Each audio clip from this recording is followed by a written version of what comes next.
Live. Christ is the head of this house, the unseen guest at every meal, the silent listener to every conversation. Welcome to He Carries Me Over Ministries Incorporated. We were founded on John 3:16, 17, and 18.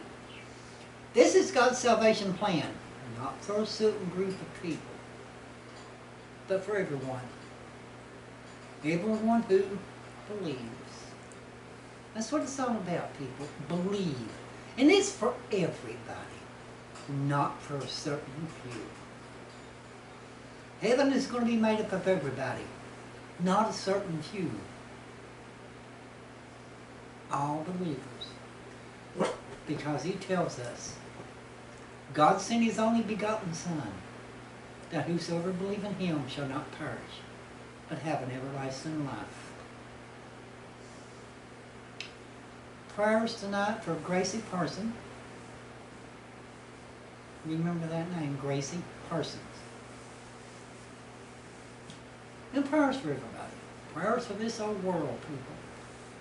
Prayers for everybody on the face of the earth. Because I don't believe it's going to be around much longer. Too much things are happening in the air, on land, and in the sea. There's way too many things going on that this world cannot take it very much longer. So I don't believe it's going to be long till that trumpet sounds. And people, we all better be getting ready. Ready for that time. All the believers. Because He plainly tells us, the believers are not condemned. It's the non-believers who are condemned already.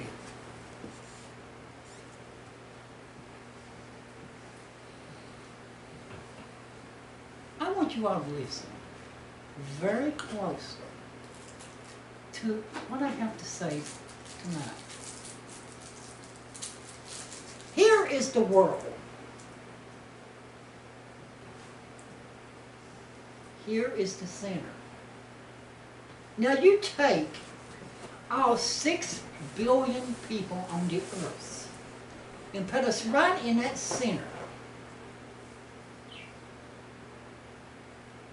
There's a thin line that goes right around that group of people. This thin line is the believers' play place. Now, look how much little bit we got. But look at the rest of the world.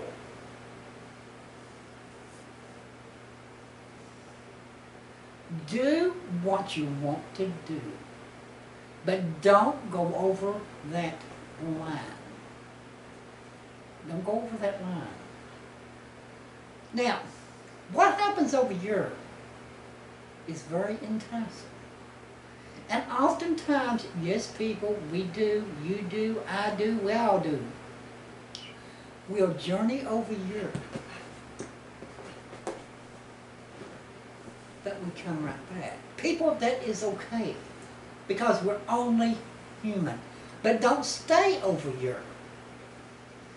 A lot of people do. They'll come from over here. They'll stay over here because the grass is always greener. There's more things to do. More earthly pleasures to do. They'll stay over here.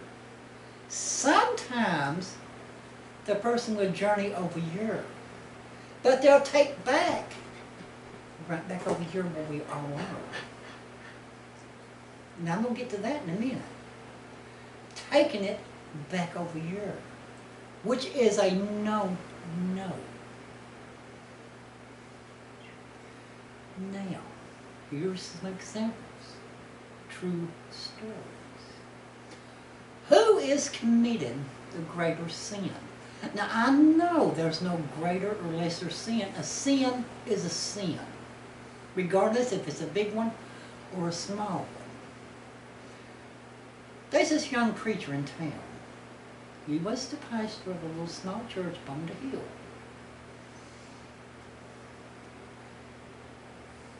There was a young woman moved into town.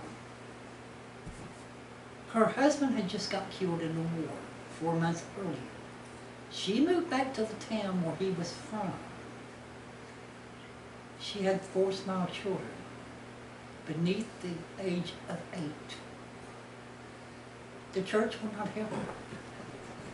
She could not get no help from the state or she could not get welfare, food stamps, medical cards for her young children.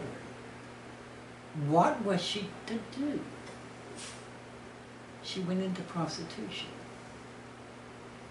Pretty soon she had more than what she needed. Folks, she will give you the shirt off her back if you need it, because she understood that she was without one time, and she was going to pay it forward. If you didn't have anything, please come to her. The church began to make up ways to run her out of town, because that will make the town look bad. The preacher preached against her every Sunday. Yet, on Friday, he was with her, paying her money from the church's fund. Now, who is committing the greater sin? He is. Because he's leading his flock down to the hottest pit of the lake of fire. Now, I am no way going to uphold prostitution. But I want you to answer this question. Is her sin one of the greatest sins of earth? Think about why she went into prostitution. Now, when you think about a prostitute, you think about Jezebel, which was the great whore of Babylon. Jezebel's purpose was turning the saints of God away from God. Now, I know prostitutes will have to, well, they're causing people to commit adultery, and they're committing adultery. Yes, they are. But is it really an unforgiven sin? Because this was the only thing this young woman could do to feed her children. Yet she loved the God. I don't know. You answer that question tonight. She had to do something in order to survive. She had to do something for her children to survive, because she was getting help from no one except that preacher on Friday night who would take funds from the church to pay her.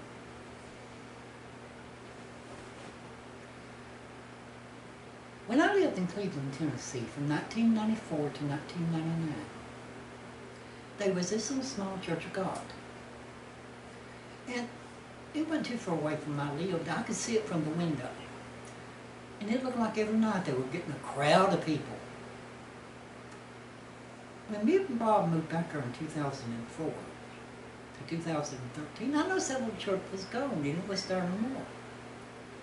So I asked a friend, what happened to that little church? He said the pastor of that little church was arrested for dealing cocaine from the back door.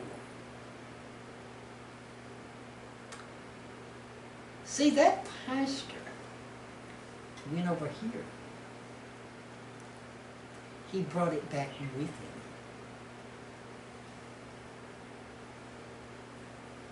Yet he tried to justify the church needed the money. There is not a church on this earth that needs the money that would put young children and innocent people addicted to cocaine. There's not a church on this earth that needs the money that bad. Because look at the people that he was getting addicted to cocaine. And I know also that there's people in that little circle that has a job out here. People, we all got to work. We all got to work because here on this earth, we all need money to survive on this earth. Now that goes back to the prostitute. We need money to survive, to pay electric, to pay water bill, to pay for telephone. We all need the money to do that. And buy food. We all need it. Goes back to the prostitute, feeding her children. Was she doing such a bad sin to be run out of town? Or was that young preacher doing a sin that he needed to be run out of town? He's the one that needed to be stopped. Not her. Because she was harming no one. Yet, like I said, some of her clients were living in adultery. Now you go back to Jezebel, the great whore of Babylon. She was causing the saints of God to fall, leading to the death of Jezebel. People, we got to keep things over here. Don't cross that line. If you do cross the line, just like I told you, we're only human. And we will cross that line. You will, I will, we all will. But come back. And don't bring it with you. Like that young preacher brought it with him. Dealing crack cocaine from the back door of the church. Trying to justify it and say that the church needed the money.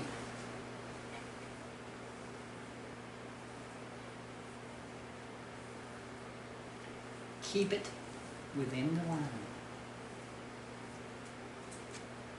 And I'm going to say this. There is a lot of writers out there. That's the only thing they know what to do. They cannot get a job elsewhere. So they have to write. Let it be in journalism or let it be a novel writer. The books are becoming banned. People, that's all they know what to do, is to write a book or a story. When looking at these books that have been banned, the majority of the books that have been banned is by LGBT writers and writers of color. Seems to me like there's a lot of prejudice going on when it comes to book banning.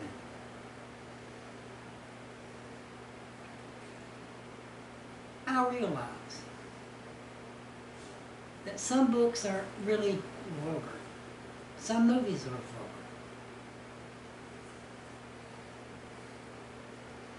I know that. But like I heard one time before, and I'm going to tell you, to call something nasty, we are losing out on some of the world's greatest literature. We can always close a blind eye on what is nasty. And besides calling something nasty, it takes a nasty mind. Think about that. People sat down and watched that movie. Back in the 1980s, I'm going to go ahead and tell it again. My sister, an ordained Pentecostal preacher, would not go out to a movie theater, afraid that someone from the church would see her. She waited 2 years until it came on VHS tape, and then she watched it. My question to her one time, what do you think you're hiding? You're not hiding it from God. And besides, if somebody saw you from the church in the theater, they had to be there themselves.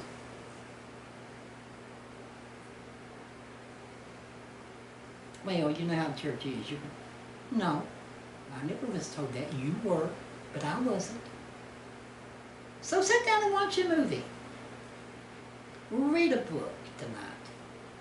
I challenge each one of you to do that. Turn a blind eye on what is nasty. What is nasty. And you can see that some of the greatest literature and some of the greatest movies we're missing out on because we do consider them too nasty. And believe me, I've read some stories before that was too nasty. And I quit. I saw movies before that was too nasty.